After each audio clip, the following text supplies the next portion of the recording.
ایرانی صدر Masoud Pezeshkian نے کہا کہ اپنا دفاع کر رہے ہیں، عزت کے ساتھ جنگ کا خاتمہ چاہتے ہیں، ہماری طرف سے تاثر نہیں جانا چاہیے کہ ہم جنگ چاہتے ہیں۔ ٹرمپ کے پاس ایران کو ایٹمی حق سے محروم کرنے کا کوئی جواز نہیں، اپنے دفاع کا قانونی اور جائز حق استعمال کر رہے ہیں، کسی ملک پر حملہ کرنے کا ارادہ نہیں رکھتے، جنگیں یا تنازعات ہم نے شروع نہیں کیے، دشمن اپنے مقاصد حاصل کرنے میں ناکام رہا، ہماری بچیوں نے آسٹریلیا میں دشمنوں کے منہ پر زوردار تماچا مارا،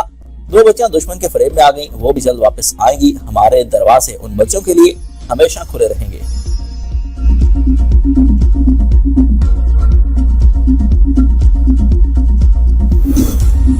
پاکستانی ثالثی میں امن کو ایک اور موقع دینے کی کوشش تیز، ایران امریکہ سیزفائر ختم ہونے میں 3 دن باقی، مذاکرات کی نئی تاریخ طے نہیں کی جا سکی، دونوں ملکوں کے لفظی وار امریکی سچویشن روم سے صدر ٹرمپ کا فیلڈ مارشل عاصم منیر اور ایرانی حکام سے رابطہ، اپنا حرمت سے متعلق نئی صورتحال اور ایران سے متعلق مذاکرات پر گفتگو، امریکی حکام کے مطابق ایران کے ساتھ مذاکرات میں چند دنوں میں اہم پیش رفت متوقع ہے، ہم پاکستان میں مزید بات چیت کے منتظر ہیں۔ صدر ٹرمپ نے کہا تھا کہ اسی ہفتے ڈیل متوقع ہے، ایران اپنا حرمت دوبارہ بند کر کے امریکہ کو بلیک میل نہیں کر سکتا، ایران سے بہت اچھے مذاکرات چل رہے ہیں، اہم معلومات کا جلد اعلان کروں گا۔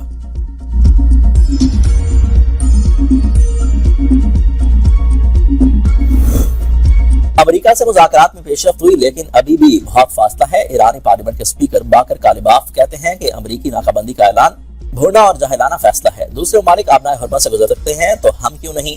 دشمن اپنے ہدف حاصل نہیں کر سکا تو وہ ناکام ہو گیا، دشمن سمجھتا تھا کہ ایران سے 2 سے 3 روز میں ہتھیار ڈال دے گا، ہم نے 40 روزہ جنگ لڑی، دشمن سمجھتا تھا کہ ایران وینزویلا جیسا ہوگا، یہ بھی نہ ہوا، امریکہ نے نیٹو کو شریک کرنے کی کوشش کی، اس میں بھی کسی نے ساتھ نہیں دیا۔ ایرانی قومی سلامتی کونسل کا کہنا ہے کہ پاکستانی ثالثی کے ذریعے نئے امریکی تجاویز موصول ہو رہی ہیں جن کا جائزہ لیا جا رہا ہے، امریکہ کے ساتھ مذاکرات میں سخت موقف اختیار کیے ہوئے ہیں، ابھی تک امریکہ کی نئی تجاویز کا جواب نہیں دیا، ایرانی قوم کے مفادات کا ہر قیمت پر دفاع کیا جائے گا۔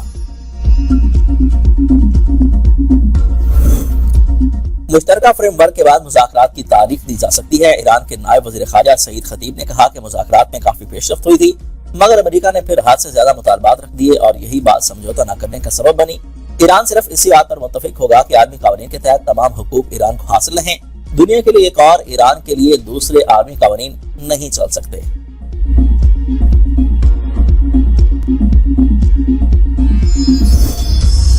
پیرس میں عالمی رہنماؤں کا اجلاس، برطانیہ اور فرانس سمیت 40 سے زائد اتحادی شریک ہوئے، اجلاس میں عالمی تجارتی راستوں کے تحفظ پر اتفاق رائے، برطانوی وزیر خارجہ کہتی ہیں کہ اجلاس میں آبنائے حرمت میں جہاز رانی کے تحفظ پر غور ہوا، عالمی تجارت کے تحفظ اور مہنگائی میں کمی کے لیے مشترکہ حکمت عملی پر اتفاق ہوا، اجلاس میں آبنائے حرمت میں سیکیورٹی بڑھانے کے منصوبے پر غور کیا گیا۔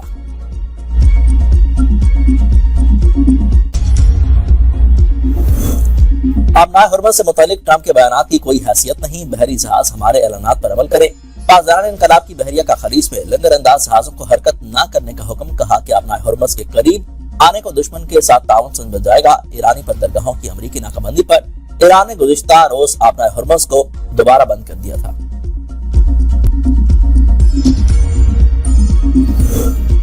وادی نیلم کے علاقے تیزیاں کے مقام پر لینڈ سلائیڈنگ، 20 سے زائد گاڑیاں پھنس گئیں، نیلم روڈ ہر قسم کے ٹریفک کے لیے بند، کئی گھنٹے گزرنے کے باوجود مشینری نہ پہنچ سکی، سرد موسم نے مسافروں کی پریشانی میں مزید اضافہ کر دیا۔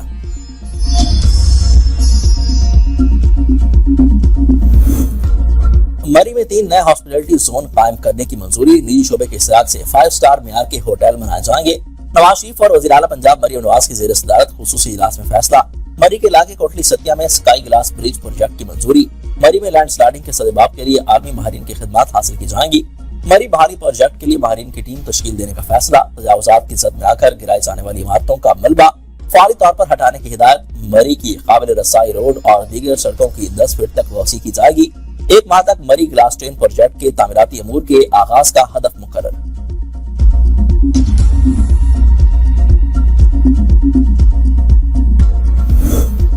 عوام کو صحت مند اور صاف پانی کی فراہمی اولین ترجیحات، حیدرآباد میں 6 MGT واٹر سپلائی ٹریٹمنٹ تعمیر کیا جائے گا، وزیر اعلیٰ سندھ مراد علی شاہ کا تقریب سے خطاب، کہا کہ حیدرآباد میں پانی صاف کرنے کی صلاحیت میں نمایاں اضافہ ہوگا، یہ عوامی صحت، بہتر معیار زندگی اور پائیدار شہری ترقی کا معاملہ ہے، واٹر ٹریٹمنٹ پلانٹ منصوبے کی سخت نگرانی کی جائے گی، حیدرآباد قاسم آباد ملحقہ علاقوں میں پانی کی فراہمی بہتر بنائی جائے، تمام قانونی اور انتظامی کارروائیاں تیزی کے ساتھ مکمل کی جائیں، وزیر اعلیٰ کی اراضی کے استعمال میں شفافیت یقینی بنانے کی ہدایت۔ اٹک میں کرکٹ میچ کے دوران نوجوان دل کا دورہ پڑنے سے جاں بحق امان اللہ ماں کا اکلوتا بیٹا تھا۔ نواحی گاؤں سے کرکٹ میچ کھیلنے بسار آیا ہوا تھا۔ علاقے کی فضا سوگوار۔ نواب شاہ کے علاقے اصغر شاہ کالونی میں بچی کھلے مین ہال میں گر کر جاں بحق 3 سالہ رینا شاہ گھر سے باہر کھیلنے کے لیے نکلی تھی۔ علاقہ مکینوں کا احتجاج، کہا کہ کروڑوں روپے کا بجٹ ہونے کے باوجود گٹر پر ڈھکن لگانے کے لیے پیسے نہیں۔ کئی بار چیئرمین آفس کے چکر لگائے لیکن کوئی سنوائی نہیں ہوئی۔ مظاہرین نے مطالبہ کیا کہ علینا شاہ کی موت کا مقدمہ ٹاؤن چیئرمین اور دیگر ذمہ داران کے خلاف درج کیا جائے گا۔ ایرانی حملوں کے باعث تل ابیب میں بڑے پیمانے پر نقصان، 1000 سے زائد اپارٹمنٹس رہائش کے قابل نہیں رہے۔ متعدد عمارتوں کو شدید نقصان پہنچا۔ اسرائیلی حکام کے مطابق متاثرہ علاقوں میں بحالی اور سروے کا عمل جاری ہے۔ اب تک کے لیے اتنا ہی، دیکھتے رہیے V42 نیوز۔